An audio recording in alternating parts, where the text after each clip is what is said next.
in Hey everybody, welcome back to Luxinda's Paper and Other Obsessions. We're going back to resin for this one. We're going to be doing a two-fer. Hopefully it'll be a complete two-fer. If it runs a little long, I may split it off into a two-part two-fer.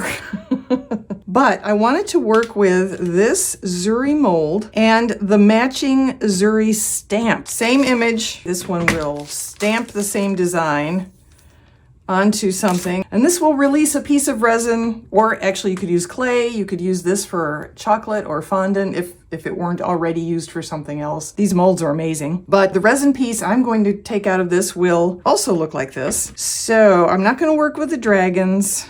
I'm just going to work with for some reason I keep calling this the Emerald City, like it's out of the Wizard of Oz. It's not, it's just Enchanted Castle. It's not even a city. So here's what I'm going to do. One part of this is going to be the resin part, and I am going to use Stickles to start embellishing here. Once those dry, I will then brush on some vivid holographic micas from Island Micas and More, and then I'll pour the resin and we will pop it out the next day and see what we get. And the other part of this, I am going to use Woody's Goodies Evil Dead. I believe this is one of their chromeleon mica powders, and this has a shift from jade to blue to purple, and we are going to paint it onto the stamp and then stamp something with it.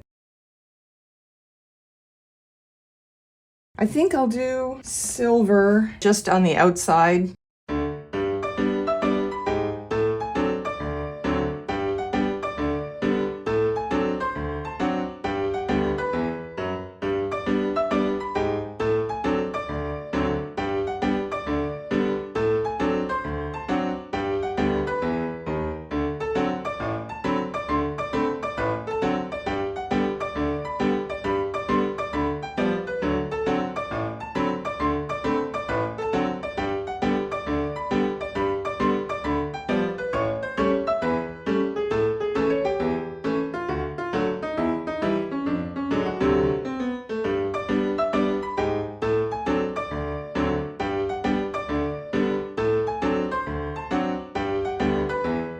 I think that's good for the sticklifying. Okay, the rest of the mold I will brush on micas. I won't do that until the stickles have completely dried. So I'm going to put this aside, and we are going to move on to our stamp. There we go. That should be a little easier to see and still contain some of the mica within the pan.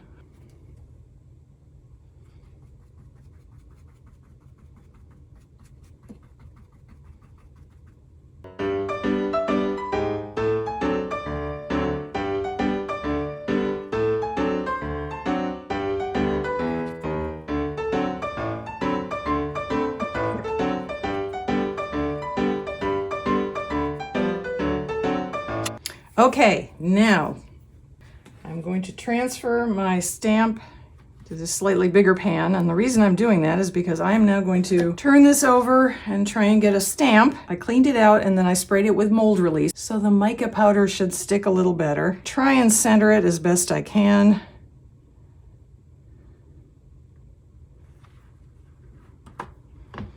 And then I'm just going to press all around to try and get the stamp imprint onto the tray bottom. Now let's see what happened.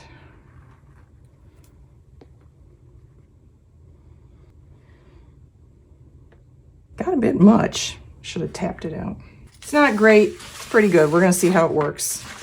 Next time I will definitely tap off the excess before stamping. So this may be kind of blobby, I don't know. It looks pretty good. All right, so this mold takes 7 to 12 ounces, depending on whether you want it to be very thin or completely fill the mold up. I am going to mix up 8 ounces of resin. I'm going to use an art resin. I'm going to mix black into it, probably Cast and Craft opaque pigment. I'm not sure I want glitter behind it or not. I think glitter might detract from this, so I'm just going to make it black. Again, this is a test.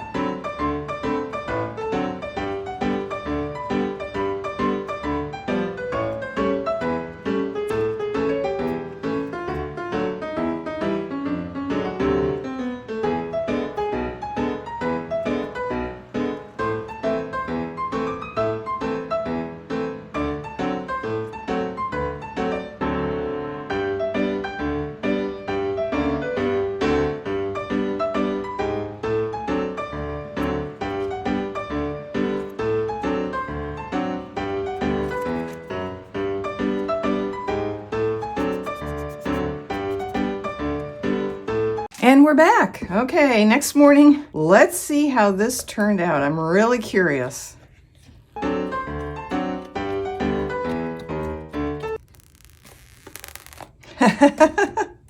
It's okay.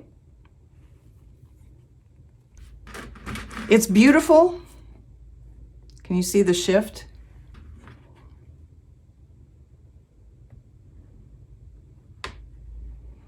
It would have been a lot more stunning if I hadn't double stamped it somehow. I didn't think I moved this when I put it on top of the stamp and pressed down on it, but I hadn't patted all of the excess powder off, so there's a lot of overflow. And somewhere in there I managed to, it looks like, move the stamp a little bit, or move the mold a little bit and get a double stamp.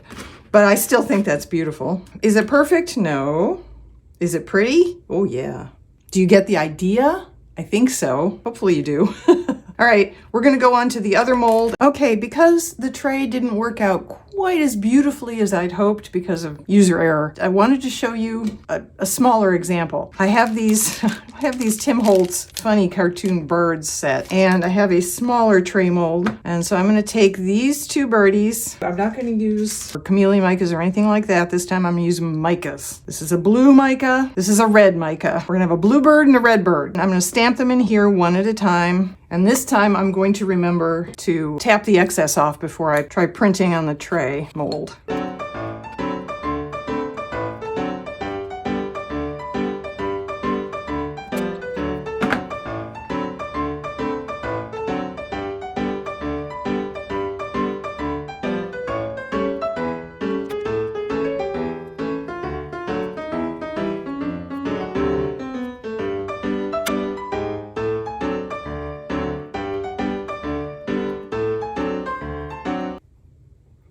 All right.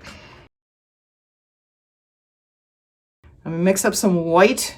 I'm gonna put some glitter in it, because why not? And we'll see if we get a blue bird and a red bird. So you can see this actually does work pretty well. It just requires a little of that stuff I don't have, finesse.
We are back. I don't usually have the drapes up and the sun streaming in like this because it throws off my camera, but I wanted to see if I could get a better shot for you, not of the glare in your eyes, but of the shift on this.